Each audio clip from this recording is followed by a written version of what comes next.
बिस्मिल्लाहिर्रहमानिर्रहीम अस्सलामु अलैकुम। Welcome to world of education. और ये आपका सेकंड पार्ट है जनाब आपकी वीडियो का। फर्स्ट पार्ट में मैंने आपको बहुत डिटेल्ड एक्सप्लेनेशन दी थी जिसमें मैंने आपको पास्ट पेपर्स करवाए थे और मैंने आपको उसमें जितने मैक्सिमम कॉन्सेप्ट थे वो सारे आप तक डिलीवर करने की कोशिश जो है वो की थी।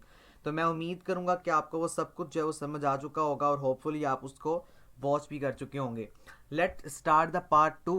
अच्छा, ये ना मिड टर्म के पास्ट पेपर्स हैं और मैं आपको शुरू में ही एक चीज़ क्लियर कर दूं कि आपका थ्योरेटिकल पार्ट बहुत कम है कि आपके पेपर में पूछा जाए। अब मैं ये नहीं कह रहा कि आपका थ्योरेटिकल पार्ट आता ही नहीं है, आपका थ्योरेटिकल पार्ट आता है, लेकिन आप इसको इस तरह से समझिए कि अगर एक 100 बंदे हैं यानी 100 लोगों ने CS201 का पेपर दिया है तो 100 में से कम 5-10 लोगों का खाली एक सवाल जो है वो थ्योरेटिकल आ जाएगा। या आप ऐसे कह लो कि 100 में से 100 के 100 का ही सिर्फ और सिर्फ एक सवाल थ्योरेटिकल का होगा और बाकी सारे का सारा क्वेश्चन आपका या सारा का सारा पेपर आपका MCQs को छोड़ के प्रैक्टिकल के ऊपर कंसिस्टेंट होगा। प्रैक्टिकल से क्या मुराद है मेरी, 3 तरह के क्वेश्चन आपसे पेपर में पूछे जा सकते हैं जी। वो कौन से हैं मैं आपको डेव C++ की प्रैक्टिकल स्क्रीन के ऊपर जाके समझाऊंगा कि आपने किस तरीके से प्रॉपरली वर्किंग करनी है।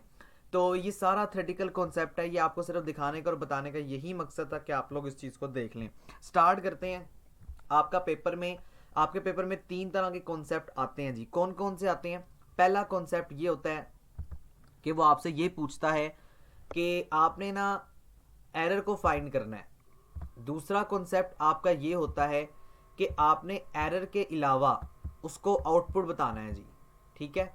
और जो लास्ट वन कॉन्सेप्ट है वो ये होता है कि कुछ ना कुछ सिंटैक्स आ सकता है या पूरे का पूरा कंप्लीट प्रोग्राम आपको लिखने के लिए वो दे सकता है।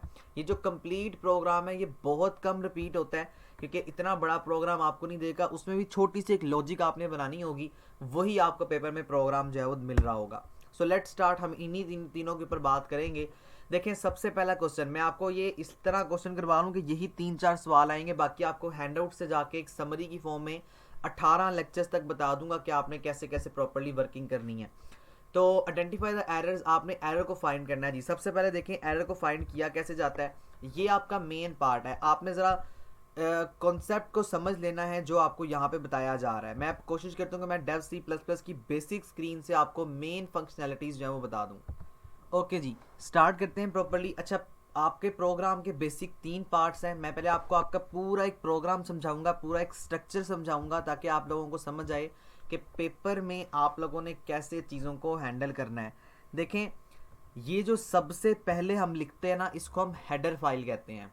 अब इसे हेडर फाइल क्यों कहा जाता है, पहला क्वेश्चन तो आपका ये आता है। अब हेडर फाइल होती क्या है जी? हेडर फाइल का मतलब होता है कि हम इसको इसीलिए हेडर फाइल कहते हैं क्योंकि ये on the top of the program लिखी जा रही होती है। आप बिल्कुल इसको एक इंसानी जिस्म समझ लो।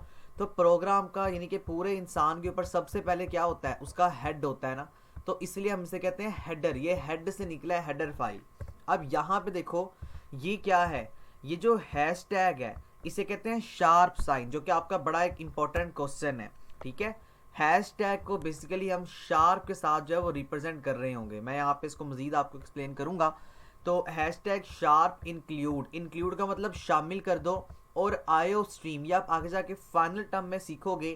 अब तो आपका चूंकि लेक्चर 1 से लेके 18 तक आपका सिलेबस है। तो आयो स्ट्रीम क्या होती है, ये जो आई है इसका मतलब इनपुट है और ये जो ओ है इसका मतलब आउटपुट है। तो ये आपके पास एक पूरी हेडर फाइल है।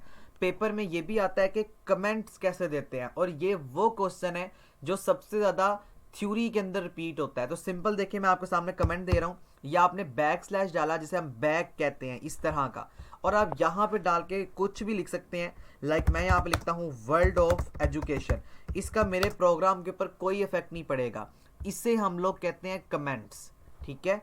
अब यहाँ पे देखिए मैंने मुख्तलिफ कमेंट्स आप लोगों के लिए दिए हुए हैं। अब ये क्या क्या और कैसे कैसे प्रोग्राम को परफॉर्म करेगा हम इसको वक्तन फवक्तन आगे पूरी इस वीडियो में समझेंगे।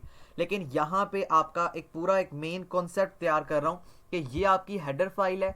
हेडर फाइल के बाद आपने मेन फंक्शन में जाना होता है। मेन फंक्शन क्या होता है जी? ये आपके पास एक मेन फंक्शन है, इंट मेन। मेन का मतलब फंक्शन। अब यहाँ पे ये जो आपको इंट नजर आ रही है ये आपकी डेटा टाइप है। डेटा टाइप क्या होती है, हमने काफ़ी सारी डेटा टाइप्स पढ़नी है इस पूरे कोर्स में और इस पूरे लेक्चर्स में। सबसे पहले हमारे पास एक इंट होती है जिसको हम इंटीजर कहते हैं। इंटीजर का मतलब होता है जैसे जो पॉइंट के बगैर है, लाइक 1 2 यानी 12 67 इस तरह के कोई भी नंबर्स बेसिकली ये आपके पास इंटीजर्स कहलाते हैं। उसके आगे एक हमारे पास होती है जो सबसे ज़्यादा यूज़ होती है पेपर के लिहाज से, सबसे ज़्यादा इंपॉर्टेंट है, that is called float. Float क्या करती है जी? फ्लोट आप लोगों को पॉइंट्स के नंबर के साथ खेलने की परमिशन देती है। जैसे देखें 12.4, ठीक है। अब यहाँ पे देखो क्या हो रहा है, मुझे पॉइंट वाला नंबर चाहिए था ना, मैं ये चाहता था कि मैं एक ऐसा प्रोग्राम राइट कर लूँ जिसमें 12.4 को मैं प्लस कर सकूँ 52.6 में। देखें, ये देखें मैंने इसको अब कंप्यूटर को कैसे पता लगेगा कि मुझे इसको पॉइंट में कन्वर्ट करना है या पॉइंट के अंदर प्लस करना है, तो ये फ्लोट बताएगा। सबसे तीसरी और मोस्ट यूजफुल आपके पास डेटा टाइप होती है 4 यानी करेक्टर। अब करेक्टर का मतलब होता है जिस तरह हम लोग लिखते हैं, जैसे मैं फर्ज करें अपना नाम लिखता हूँ मोहम्मद साकिब। अब यहाँ पे देखो मेरा ये जो एम है यानी मेरे नाम का फर्स्ट एम, ये एक करेक्टर है। मेरे नाम का दूसरा जो करेक्टर यू है ये भी दूसरा करेक्टर है। तो टोटल कितने करेक्टर बन गए? आपको आपके हैंडआउट्स में इस तरीके से ये कॉन्सेप्ट पूछा जा रहा होता है। मैं ज़रा इसको आपको आपके हैंडआउट से समझाता हूँ। पेपर में ये इस तरीके से पूछा जा रहा होता है कि आपने जो है ना हेलो वर्ल्ड के करेक्टर्स बताने हैं। तो देखें हम हेलो वर्ल्ड के करेक्टर्स के ऊपर चलते हैं और मैंने आपको ये बताया था आपके एमसीक्यूज वाले पार्ट में, डिटेल्ड गाइड किया था। देखो ये 4 नेम जो मैं आपको ऑलरेडी समझा चुका हूँ कि यहाँ पे 4 डेटा टाइप क्यों यूज़ की, क्योंकि करेक्टर्स के साथ आप खेलने लगे हैं, करेक्टर्स को आप पास आउट करेंगे।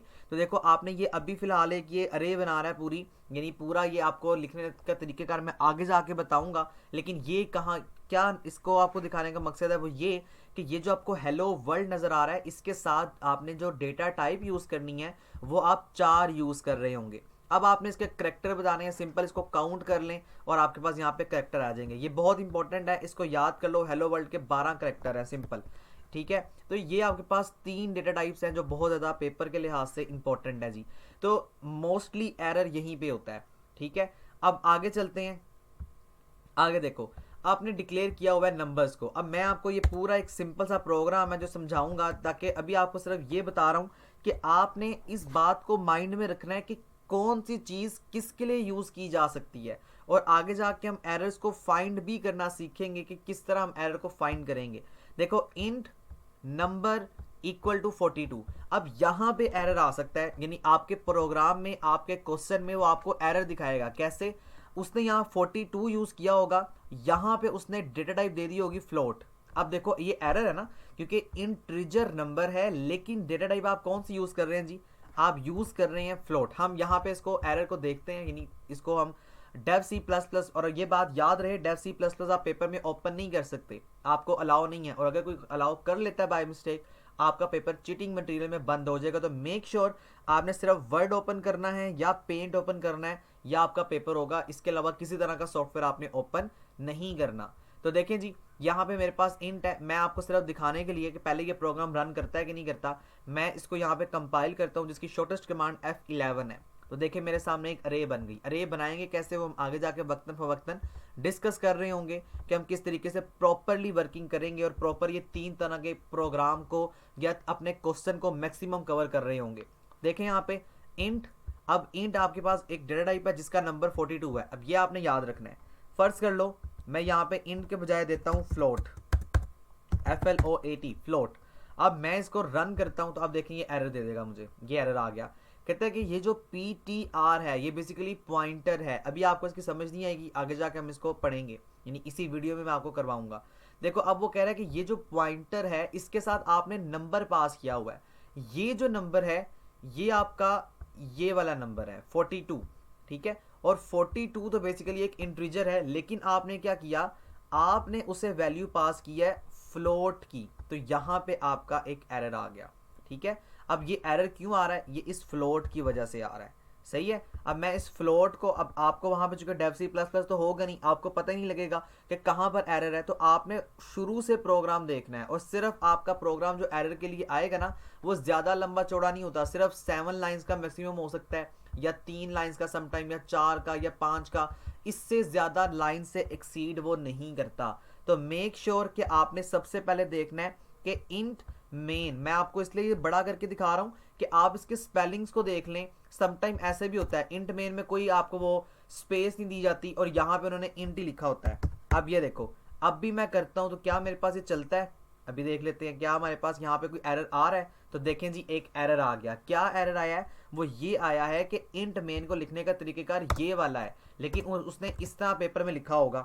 अब ये एक मसला है, ये एक एरर है। तो यही एरर आपने 3 नंबर के शॉर्ट क्वेश्चंस के अंदर डिफाइन करने होंगे, ढूंढने होंगे, और उसी एरर यानी आपने उस पूरे प्रोग्राम को कॉपी करना है, कॉपी करके अपने आंसर वाली जगह पे पेस्ट करना है, और जो जो मिस्टेक्स उसने की हैं, अमूमन 2-3 मिस्टेक्स होती हैं, वो आपने मिस्टेक्स को ठीक कर देना है और आगे फर्दर सेव करके नेक्स्ट पे चले जाना है।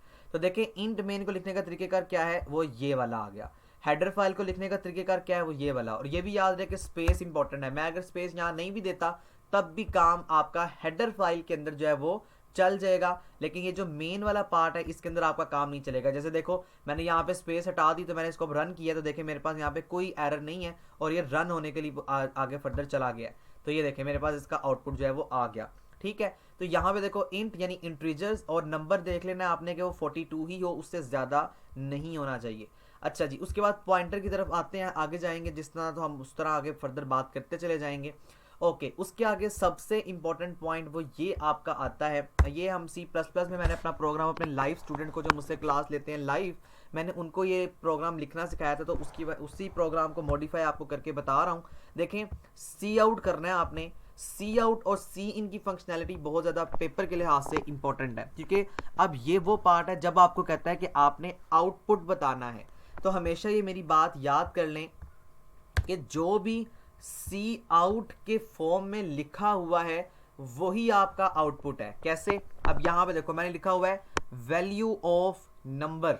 ठीक है, अब ये अलग बात है कि ये जो नंबर है, क्योंकि ये थोड़ा सा कम्प्लेक्स है, ये मैंने अपने बच्चे को या मैंने अपने स्टूडेंट को तब करवाया था जब तकरीबन मैं 17-18 लेक्चर्स उसके कवर करवा चुका था। तो देखिए, अब शुरू में ये आपको इसलिए बता रहा हूँ ताकि आप लोगों को एक माइंडसेट क्लियर हो जाए कि सी आउट की फंक्शनैलिटी क्या है, सी इन की फंक्शनैलिटी क्या है, और डेटा टाइप्स को हम किसके लिए यूज़ करते हैं। तो देखो, सी आउट यानी कि ये जितना जो भी मैंने लिखा हुआ है इन डबल क्वेट्स में, इसको हम कहते हैं डबल क्वेट्स।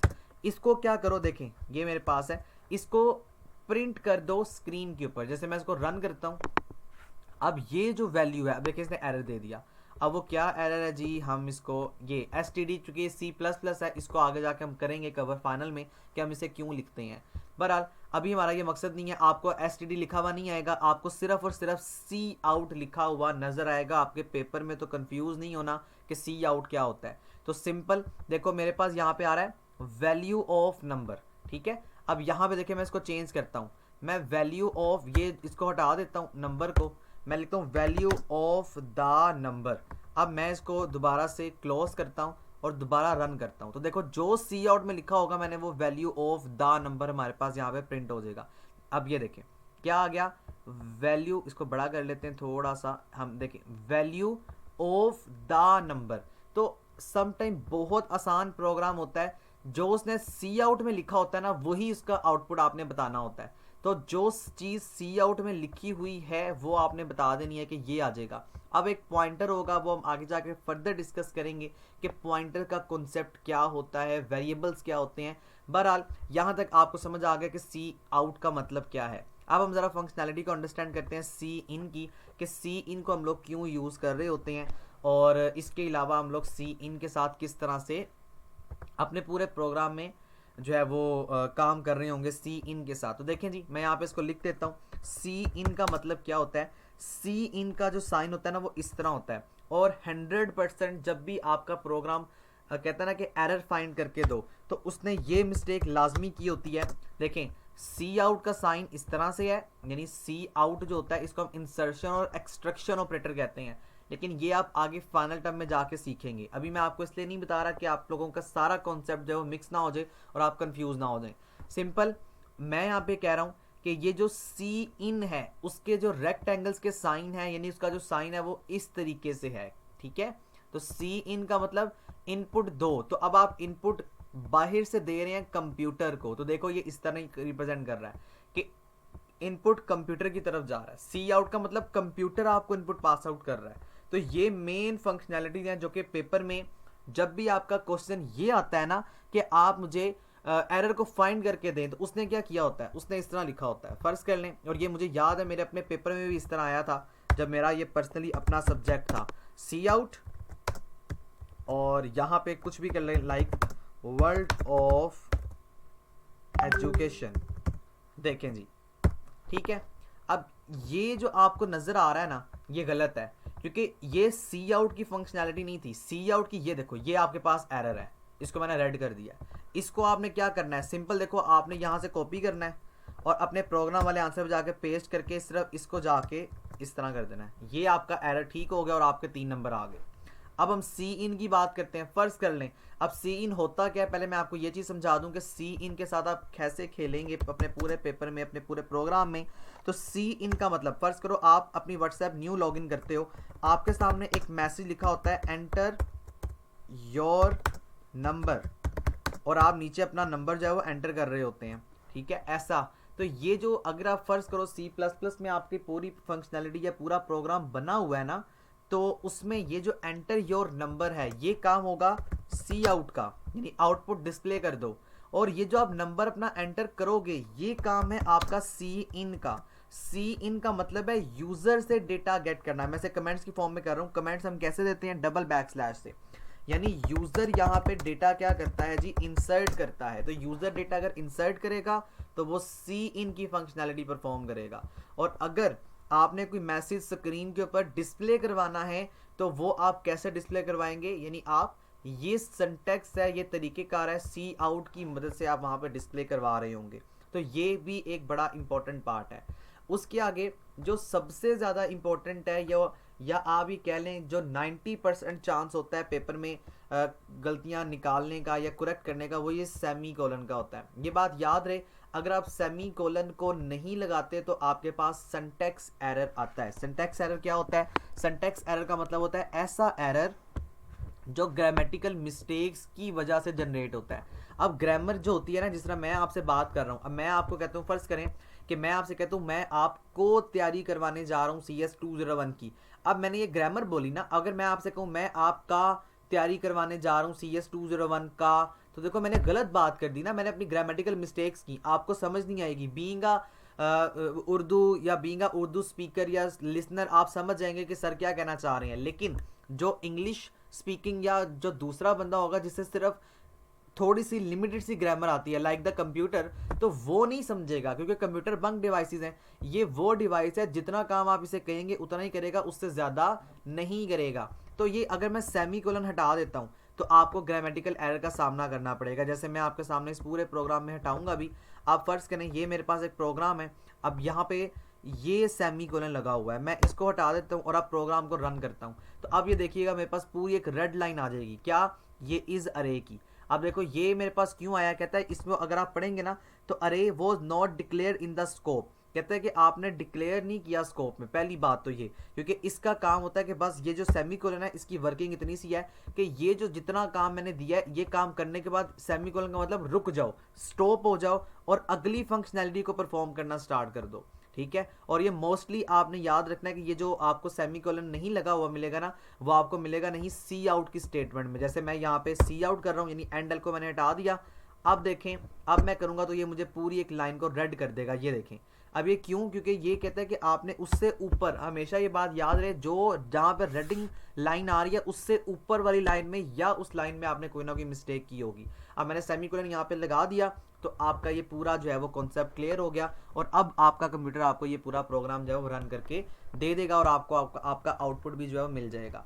तो ये कुछ ऐसी फंक्शनैलिटीज़ है, कुछ ऐसे प्रोग्राम्स हैं जो मैंने आपको बताए हैं कि पेपर में इसी कैटेगरी के क्वेश्चन आपसे पूछे जा रहे होते हैं। तो यहाँ पे देखें, मेन पार्ट में आप आए, आपने एरर फाइंड करना है, इंट एक्स। अब ये देखो, सबसे पहली गलती आपने यही देख लेना है कि इंट एक्स इक्वल टू 10। अब ये देखें, अब इंट एक्स इक्वल टू 10, मैं ज़रा अपना प्रोग्राम आपको यहाँ पे कवर करवाऊँ तो ये देखें, इंट नंबर की जगह उसने एक्स दिया हुआ है इक्वल टू 42, आगे क्या मिसिंग है, देखिए सेमीकोलन उसने नहीं लगाया हुआ ना, और यहाँ पे मैंने आपको बताया कि देखो यहाँ पे सेमीकोलन आना था, तो ये ग्रामेटिकल एरर आ गया। अब उसके आगे कांस्टेंट का वर्ड जहाँ पर भी आएगा तो वहाँ पे आप अपनी वैल्यू को चेंज नहीं कर सकते। और जहाँ पे अच्छा पॉइंटर्स क्या होते हैं इसको लगते आप समझ लेते हैं। मेरी ये बात हमेशा याद रखिएगा पेपर में, फाइनल टर्म में भी स्पेशली, और ये बाद में आप लोग प्रैक्टिकल के लिहाज से भी देख रहे होंगे मेरी इस वीडियो को, तो मेक श्योर आपने वहाँ पे भी इस चीज़ को अंडरस्टैंड करना है। हम कोई भी वेरिएबल डिक्लेयर करते हैं डेटा टाइप के साथ, जैसे मैं लिखता हूँ इंट, और इंट के साथ मैं कोई भी वेरिएबल लिखता हूँ like my name Saqib, int Saqib value assign कर रहा हूँ किसके साथ, यहाँ पे इसने देखो 10 वैल्यू दी है। अब मैं फर्ज कर लें मैं यहाँ पे देता हूँ वर्ल्ड, तो क्या ये काम ठीक है? इसका आंसर है नहीं, क्योंकि देखो यहाँ पे डेटा टाइप कौन सी थी, इंट, और मैंने आगे कौन से जो है वैल्यू पास कर दी, कैरेक्टर की पास कर दी, ये मैंने काम गलत कर दिया। इसका मतलब क्या है? इसका मतलब है कि मुझे इसको राइट करने की ज़रूरत है, और यही पेपर में आपसे पूछा जाएगा। तो देखो इंट साकिब, अब साकिब ये एक वेरिएबल है, आप यहाँ पे मजीद आसान कर लें, मैं कहता हूँ इंट ए। अब ए एक वेरिएबल है जिसकी डेटा टाइप इंट है, यानी इस ए में जो वैल्यू स्टोर होगी वो कोई नंबर होगा जो कि इंटीजर टाइप का होगा। फर्ज करो मैं कहता हूँ 23, आखिर में सेमीकोलन, तो ये है। अब हम पॉइंटर की बात करने जा रहे हैं। पॉइंटर क्या होता है? पॉइंटर भी वेरिएबल ही होता है, जैसे इंट ए, लेकिन इसके साथ स्टार आ जाता है। और ये स्टार क्या रिप्रेजेंट करता है? स्टार आपको ये बताता है, दोनों में फ़र्क कोई नहीं है, यानी ये वाला भी सेम फंक्शनैलिटी परफॉर्म करेगा, ये भी सेम फंक्शनैलिटी परफॉर्म करेगा, बशर्त ये दोनों में फ़र्क नहीं है, बशर्त ये कि ये वाला जो पॉइंटर है ये आपको मेमोरी में कहाँ पड़ा हुआ है, आपकी मेमोरी में लाखों बॉक्सेस हैं जिसको हम सेल्स कहते हैं।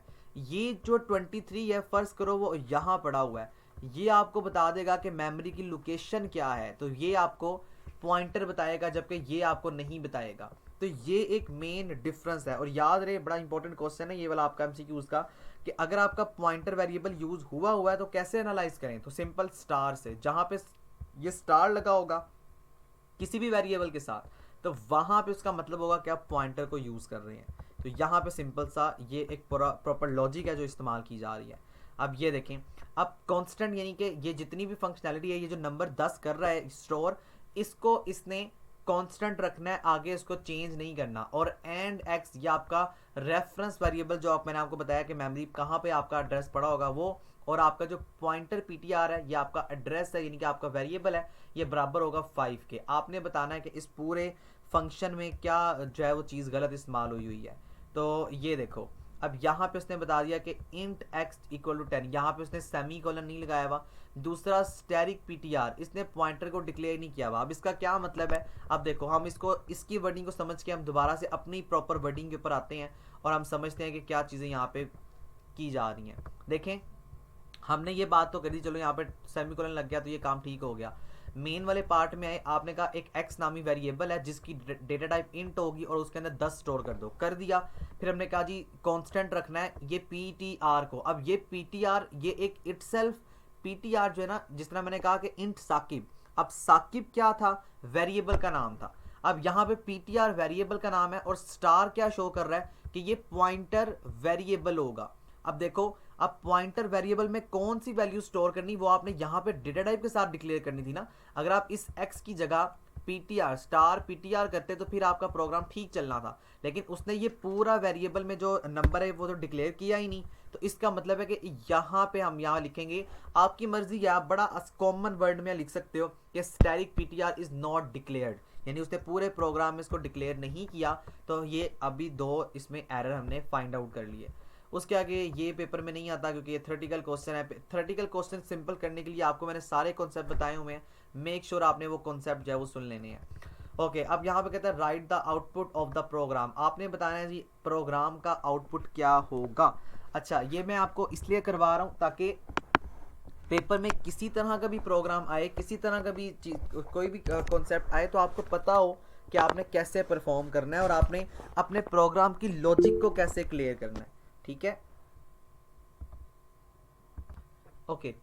यहाँ पे देखें साइज ऑफ 4, ये एक इंपॉर्टेंट एमसीक्यूज आपके हैं कि जो 4 यानी करेक्टर डेटा टाइप का साइज होता है वो 1 बाइट होता है, जो इंट का साइज होता है वो 2 बाइट होता है, और जो फ्लोट का साइज होता है वो 4 बाइट्स होता है।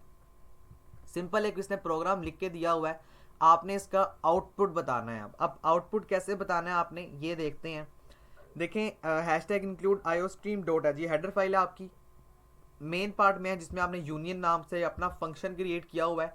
तीन डेटा टाइप्स हैं इसमें, 4 इंट और फ्लोट, और आपने माई टाइप्स का एक वेरिएबल डिक्लेयर किया हुआ है।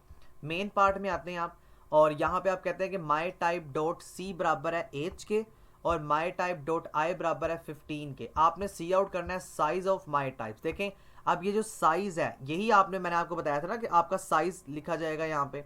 अब ये जो साइज आपको नजर आ रहा है ये वाली चीज आपको पेपर के अंदर, यानी अब ये डबल क्वेट्स भी आएगा इसके अंदर, ये एक यहाँ पे रिटन फॉर्म में, यानी जो फाइल क्रिएटर है उन्होंने मिस्टेक की हुई है कि यहाँ पे साइज ऑफ, अब ये आएगा साइज ऑफ इस तरह आउटपुट की स्क्रीन में। उसके अलावा माई टाइप डॉट सी, अब देखो माई टाइप, अब माई टाइप में दो चीजें हैं, एच और 15 और एंड एल। इस एंड एल का मतलब है कि नेक्स्ट लाइन पे मूव कर जाओ। जैसे फर्ज करें मैं यहाँ पे कोई भी एक लिख रहा हूँ और नेक्स्ट लाइन पे मैं जो है वो मूव कर जाऊंगा तो ये मेरे पास दूसरी यहाँ पे फॉर्म आ जाएगी। ठीक है, अब यहाँ पे देखें तो अब ये देखो इसने सिंपल वो चीज़ डिक्लेयर की हुई है और सिस्टम को इसने पॉज कर दिया। आपने बताना है कि इसका आउटपुट क्या आएगा। Simple size of my type और जो भी इसका एज और 15 है ये दो दफ़ा यहाँ पे प्रिंट करवा दिया जाएगा। एक दफ़ा में पहले 15 और दूसरे दफ़ा में आपके पास एज, तो दो दफ़ा आएगा साइज ऑफ माई टाइप। ये इसने आपको इसका वो सोल्यूशन नहीं दिया हुआ, लेकिन जो आपके पास सी आउट की फॉर्म में आएगा वही आपका यहाँ पे आउटपुट जो है वो कंसीडर किया जा रहा होगा। अब हेडिंग फाइल क्या होती है वो मैंने आपको ऑलरेडी बताया, include F stream dot H, चूँकि ये फाइल का कॉन्सेप्ट है जो कि पेज नंबर 199 से आया हुआ है और आपका ये सिलेबस एक्सक्लूड है, तो मेक श्योर आप इसको स्किप भी कर सकते हैं। ठीक है जी, उसके आगे देखें तो सिंपल आपको तमाम तर लॉजिक्स कवर करवा दी हैं पूरे प्रोग्राम की। तो ये आपका एक मेन कॉन्सेप्ट था, बाकी सारा रेपिटेशन है जी। ये आपका सिंपल से जो है वो पूछ रहा है जो आपके रिपीट कॉन्सेप्ट हैं। तो यहाँ पे अगर देखें तो लूप्स के कॉन्सेप्ट आपको बताना बहुत ज़रूरी है, दोबारा से रिवाइज करवा रहा हूँ। लूप क्या होती है, देखो जी, वाइल लूप या डू वाइल लूप और फॉर लूप, इसके अंदर जो है वो हम रेपिटेशन ऑफ स्ट्रक्चर के साथ काम कर रहे होते हैं। अब यहाँ पे देखें तो ये आपके पास फॉर लूप का एक मेन सिंटैक्स है। अब यहाँ पे फॉर लूप जो है वो सबसे ज़्यादा इंपॉर्टेंट है। इसमें हम किस तरह वर्किंग करते हैं, सिंटैक्स को याद रखना आपने। आई बराबर है 0 के, ये आपके पास एक जो है वो इनिशियलाइजेशन है। सबसे पहले हम इनिशियलाइज करते हैं। फॉर आई आपका वेरिएबल है और आपने बराबर किया, यानी कि इसको इससे असाइन कर दिया 0, फिर सेमी कोलन, फिर आपने कहा आई जो है वो लेस देन है किससे, 100 से, और आई प्लस प्लस। इस आई प्लस प्लस का मतलब है कि +1, यानी कि 0 से स्टार्ट हो रहा है, तो 0 + 1 किसके बराबर है, 1 के। फिर आपके पास अब आउटपुट यानी आई बन गया 1, तो 1 + 1 किसके बराबर हो गया, 2 के। तो देखें अब ये कंडीशन मैच करेगा कि 1 क्या छोटा जो है वो छोटा है 100 से, जी है, तो फिर दोबारा लूप चलेगी। फिर 2 पे तो क्या वो 100 से छोटा है, जी है, तो दोबारा लूप चलेगी। तो ये वो सारी फंक्शनैलिटी आपको यहाँ पे परफॉर्म करके दे रहा होगा by using the for loop. While और डू वाइल में भी यही फंक्शनैलिटीज है कि जहाँ पे आपने रेपिटेशन ऑफ स्ट्रक्चर देखना होता है, वहाँ पे आप सारी चीज़ों को जो है वो वर्किंग में ला रहे होते हैं। सो डैट्स इनफ। ये आपका पूरा एक प्रोग्राम था जिसमें आपने समझा कि आपको किस तरीके कार से या किस तरह से आपको जो है वो वर्किंग देखने को मिल सकती है। आपका प्रोग्राम लास्ट में ये रह गया कि आपको समटाइम ये भी आता है कि आप एक पूरा प्रोग्राम उनको लिख कर दें। तो पूरे प्रोग्राम को लिख कर देने का क्या मकसद है, वो जब जो भी स्टेटमेंट आएगी उसके अंदर होगा, लेकिन मैं आपको एक मेन तरीक़ेकार बताऊंगा कि आपने अपना प्रोग्राम लिखना कैसे होता है। देखें, सबसे पहले आपने हेडर फाइल को इंक्लूड करना होता है। हेडर फाइल को इंक्लूड करने का तरीक़ेकार यही होता है कि सबसे पहले आपने लिखना है #include। अब आपने जो हेडर फाइल सब प्रोग्राम में कॉमन है वो ये आईओ स्ट्रीम है, ठीक है, तो आईओ स्ट्रीम ही आप वहाँ पे राइट करेंगे। इसके अलावा आपने कोई भी अभी फाइल प्रॉपर्ली राइट नहीं करनी। आप बाकी हेडर फाइल को आप ऐड करेंगे लेकिन वो फाइनल टर्म के अंदर। तो आपने आईओ स्ट्रीम ऐड कर ली। उसके आगे आपके पास काम होता है जी आपके मेन फंक्शन का, जिसको हम कहते हैं इंट मेन, और आप यहाँ पे ब्रैकेट्स को मार्क करते हैं। इंपॉर्टेंट बात ये है कि ये जो आपके पास मेन फंक्शन है इसके आगे सेमी कोलन नहीं लगेगा। अगर आप सेमी कोलन लगाओगे तो आपका एरर आ जाएगा, ठीक है। और समटाइम ये भी होता है जब आपको कहते हैं ना कि एरर को फाइंड करके दें तो वहाँ पे सेमी कोलन लगा हुआ होता है, तो यहाँ पे आपको एरर का सामना करना पड़ रहा होगा अगर आप ये सेमी कोलन को लगाते हैं तो। अब कोई भी उसने डिक्लेरेशन आपको दी होगी और कुछ भी आपको उसने अपनी स्टेटमेंट में कहा होगा तो वो आपने उसके हिसाब से नंबर को डिक्लेयर करना है। जैसे मैं कहता हूँ मुझे 2 नंबर्स को ऐड करने का प्रोग्राम बना कर दें आप, तो देखें आपने कोई भी वेरिएबल की डेटा टाइप को डिक्लेयर करना है इंट, और वेरिएबल का नाम रख लें a और असाइन कर दें उसको फॉर सपोज 12, और यहाँ पे आप उसका सेमीकोलन मार्क कर देंगे। फिर आप कहेंगे इंट और दूसरा वेरिएबल का नाम आप रख लें बी और यहाँ पे आप उसको दोबारा से 13 मार्क करेंगे। तो देखें दो वेरिएबल्स को हमने डिक्लेयर कर दिया with respect to its numbers.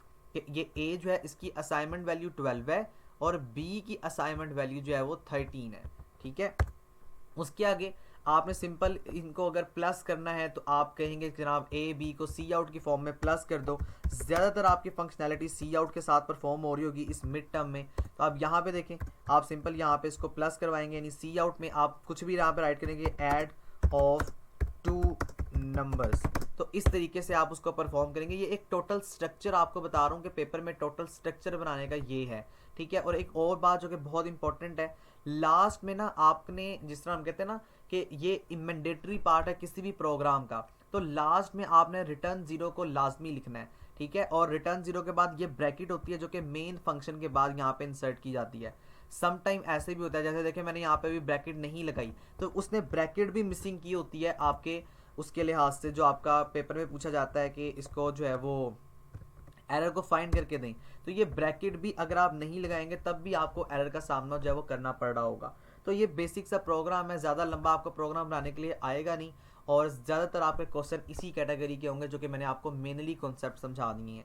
तो ये आपका जो है वो एक पार्ट 2 था जिसके अंदर आपको मेन या इसके अंदर जो वेरिएबल्स के साथ काम करना है उसके हवाले से सिखाया गया और आपने किस तरीके से पेपर में परफॉर्म करना है, पेपर अटेम्प्ट कैसे करना है। वो सिंपल आपने ये करना है कि पूरे पेपर के अंदर आपने सबसे पहले ज़्यादा फोकस रखना है एमसीक्यूज़ पे और उसके बाद आप वर्किंग करेंगे प्रैक्टिकल पार्ट पे। ये जो आपका सब्जेक्टिव पार्ट है जिसमें आपके प्रैक्टिकल क्वेश्चंस आएंगे और यही क्वेश्चन आपके प्रैक्टिकल के एग्ज़ाम के अंदर जो है वो पूछे जा रहे होंगे। तो मेक श्योर ये कॉन्सेप्ट अपने लाजमी कवर कर लें और लेक्चर्स और हैंडआउट्स ज़रूर पढ़ने हैं। मैं हर वीडियो में या हर लेक्चर में आपको भी मुजम्मिल यही कह रहा होता हूँ कि आप लोगों ने लेक्चर्स को ज़रूर सुनना है या लेक्चर्स के हैंडआउट्स को ज़रूर पढ़ना है, क्योंकि आपका टोटल पेपर ही कंसिस्टेंट होता है आपके हैंडआउट्स के ऊपर। लेकिन हाँ, अगर आप लोगों को मेनली कॉन्सेप्ट की समझ आनी है, यानी मेनली कॉन्सेप्ट आपको नहीं पता या मेन क्या चीज़ें हैं, उसके हवाले से ज़रूरी है कि आप लोग प्रिपरेशन वीडियोस देखें या प्रिपरेशन जो पास्ट पेपर्स हैं उसकी तरफ जाएं ताकि आपके मेन कॉन्सेप्ट को जो है वो कवर किया जा रहा हो। होपफुली आप लोगों के सारे कॉन्सेप्ट जो है वो कवर हो चुके होंगे। Thank you so much. Please subscribe world of education. अल्लाह हाफिज़।